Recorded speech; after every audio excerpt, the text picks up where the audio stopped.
So I figured to myself, I would take my MetaHuman and I would put it in a bunch of outfits and see how they fit. Now these outfits look good. I'm still learning how to use MetaTailor, so it's been about it's been about 2 weeks now, and I've been using it every single day, and I'm getting familiar with it. And I'm now learning how to put physics on the back of it, as you can see, Homelander's cape, or as this case, this guy, outside takeoff, the opposite of Homelander, because home is home and you're outside, and Lander be landing and his guy takeoff. It's a long story how I made that name up, but you know, it's hilarious.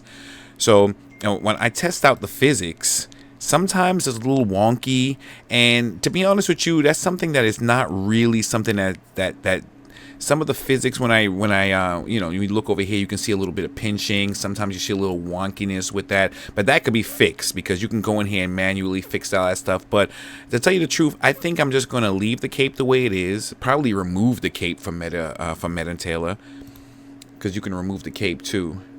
Well, you can hide it or you can remove it. Oh, let me get back into design. It's kind of weird running around the interface, but after a while you'll get used to going around the interface.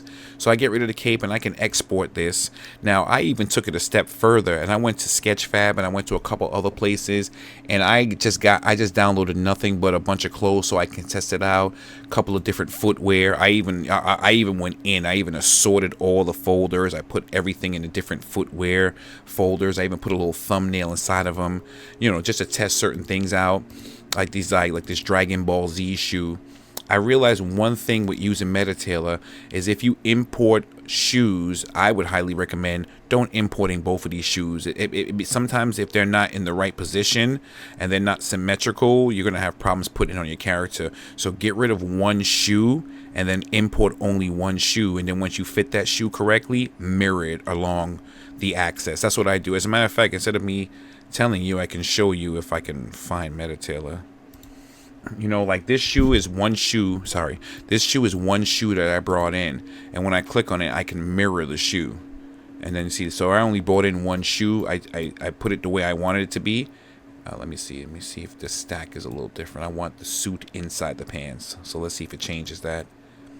Well, I'm not gonna mess around with that. I already exported that correctly, but now I just mirrored the shoe, and then when I export the shoe, it'll have both shoes mirrored. So that's the best thing about that.